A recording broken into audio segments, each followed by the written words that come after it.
Wadi Mahrour, enclavé entre le checkpoint israélien des tunnels et l'implantation de Argilo. C'est dans cette vallée que les agriculteurs de la ville palestinienne de Beit Jala font pousser oliviers, abricotiers et citronniers. Mais difficile ici de valoriser la terre, l'espace est restreint et l'eau manque. Le problème, c'est l'eau, l'électricité et l'eau. Nous ne sommes pas libres de faire ce que l'on veut sur ces terres.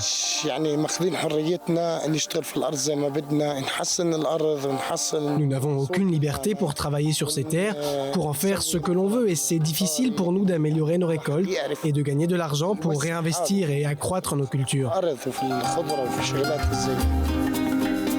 Ce champ est situé en zone C, sous contrôle exclusif de l'autorité militaire israélienne, un statut hérité des accords d'Oslo.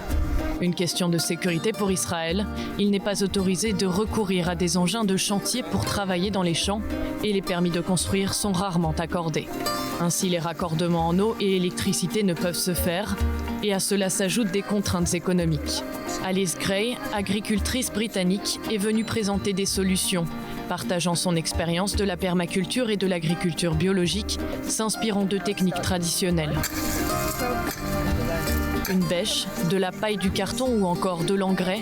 Utilisant la topographie de ce champ, ces fossés pourraient ralentir et canaliser l'eau de pluie efficacement entre les arbres, tout en évitant l'évaporation. Des canaux ou bien des fosses autour des troncs protégés par du carton. L'enjeu, c'est de conserver l'humidité de la terre pendant les longs mois d'été. En été, la température monte énormément dans la vallée et sans eau, rien ne pourrait survivre. Donc il faut avoir une source d'eau.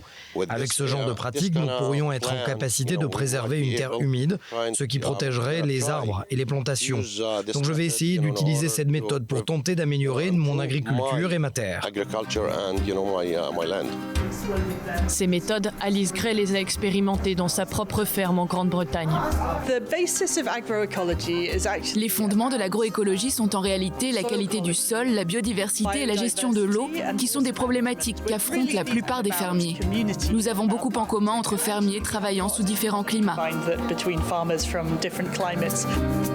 L'Institut palestinien pour la biodiversité qui encadre ce programme s'est donné un objectif, parvenir à l'autosuffisance alimentaire. L'Institut palestinien pour la biodiversité et le développement durable a été créé pour reprendre en main notre héritage du développement durable pour les humains et pour la nature, parce que nous sommes dans une partie du croissant fertile. Nos ancêtres, les Cananéens, vivaient en harmonie avec la nature et avaient bien assez de ressources dans le croissant fertile.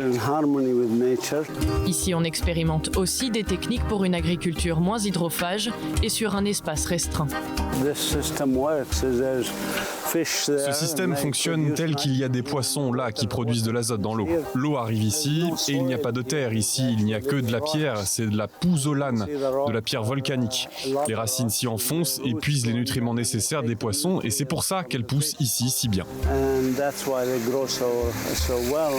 Des méthodes qui sont développées progressivement dans le monde entier pour répondre aux enjeux environnementaux croissants et au rétrécissement des espaces agraires.